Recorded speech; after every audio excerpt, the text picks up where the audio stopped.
Hello guys, আমরা এখন চলে এসেছি ক্লাস 6-এর 4.1-এর বীজগণিতিক রাশির অঙ্কগুলোর সমাধান নিয়ে। তো এখানে 1 নম্বরে যে প্রশ্ন, সেটা হচ্ছে নিচের বীজগণিত রাশি দ্বারা কী বোঝায়।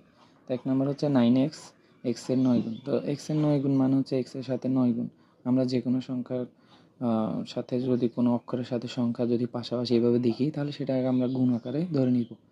2 নম্বরটা হচ্ছে 5x + 3y। 5x + 3y মানে হচ্ছে যে এক্সের 5 গুণের সাথে 3 যোগ।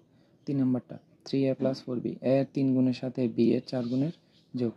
তারপরে 4 নম্বরটা a এর 3 গুণের সাথে b ও c এর 4 গুণের গুণ, যেহেতু এখানে 3। 5 নম্বরটা হচ্ছে 4x + 5y, x এর 4 গুণের সাথে y এর 5 গুণের সমষ্টিকে 2 দ্বারা ভাগ। এখানে যেহেতু গুণ, এই 4x আর 5y যেহেতু গুণ সম্পর্ক, সেহেতু আমরা এখানে x এর 5 গুণের সাথে কথাটা বললাম।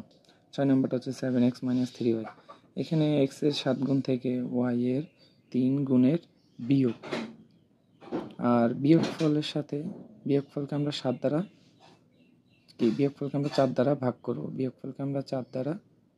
এবং বিয়োগফলকে 4 দ্বারা ভাগ। 7 নম্বর যেটা, 7 নম্বরটা হচ্ছে x কে 3 দ্বারা, y কে 2 দ্বারা, এবং ভাগ করে ভাগফলগুলোকে যোগ করতে হবে, এবং z কে 5 দ্বারা ভাগ করে যোগফল থেকে বিয়োগ। 2x - 5y + 7z, এটা হচ্ছে আমাদের 8 নম্বর প্রশ্ন। x এর 2 গুণ থেকে y এর 5 গুণের বিয়োগফলের সাথে z এর 7 গুণের যোগ।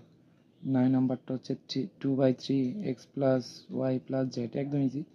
x + y ও z এর সমষ্টিকে, x, y ও z এর সমষ্টিকে 2 দ্বারা গুণ করে গুণফলকে 3 দ্বারা ভাগ।